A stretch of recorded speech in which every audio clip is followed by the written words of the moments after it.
あれお前はつまらんな。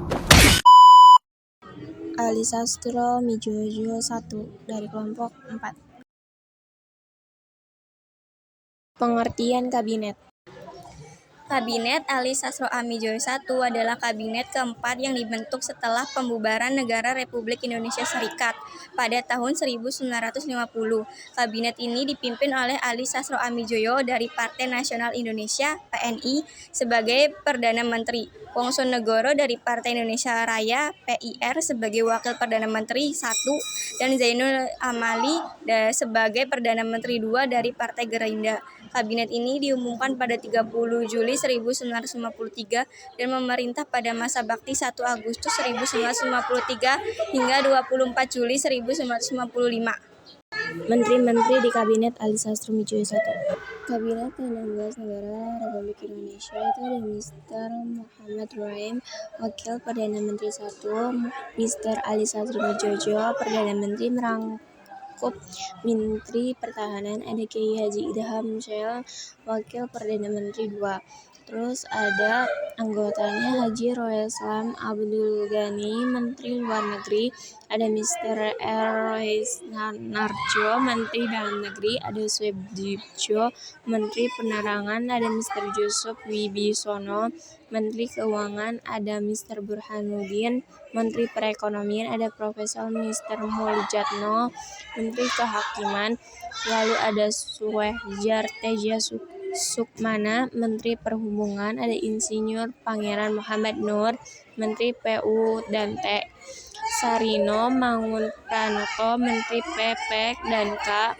Eni Karim, Menteri Pertanian, lalu ada Dr. Hadrianus Sinaga, Menteri Kesehatan, Sabilal Rasjad DT Bendahato, Menteri Perburuhan, ada Kiai Haji Fatah Jasim, Menteri Sosial, ada Kiai Haji Lijaz, Menteri Agama, ada Profesor Mr. Soehardi, Menteri Al-Ratia, Haji Insinyur Djuanja, Menteri Negara UR Parentijana Dahlan Ibrahim, Menteri Negara UR Berkas Perjuangan, lalu Kiai Haji Roesli Abdul Wahid, Menteri Negara Urusan Umum, ada Franz Ferdinand Umbas, Menteri Muda Perekonomian, ada Albertus Biantara de Rozari, Menteri Muda Perhubungan, ada Sejeh Marhaban, Menteri Muda Pertanian.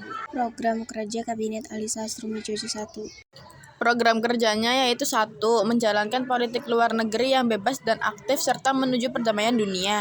Kabinet ini berhasil mengadakan Konferensi Asia Afrika di Bandung pada April 1955 yang menghasilkan Dasar-Sila Bandung sebagai pedoman hubungan antara negara-negara baru merdeka.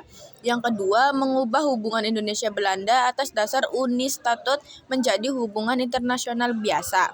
Kabinet ini menuntut agar Belanda menyerahkan Irian Barat kepada Indonesia sesuai dengan hasil konferensi meja bundar pada tahun 1949. Nah, yang ketiga, mengatur hubungan antar pusat dan daerah dengan memberikan otonomi yang luas kepada daerah-daerah. Kabinet ini mengeluarkan Undang-Undang Nomor 22 Tahun 1953 tentang pembentukan daerah-daerah tingkat 1 dan daerah-daerah tingkat 2 yang membagi Indonesia menjadi 10 provinsi dan 91 kabupaten atau kota. Program kerja yang keempat, meningkatkan kesejahteraan rakyat dengan melaksanakan program-program pembangunan ekonomi, sosial, dan budaya. Kabinet ini mengeluarkan Undang-Undang Nomor 17 Tahun 1953 tentang pokok-pokok perpajakan yang mengatur sistem perpajakan nasional yang adil dan efisien. Apa partai pendukungnya? Partai pendukungnya yaitu 1.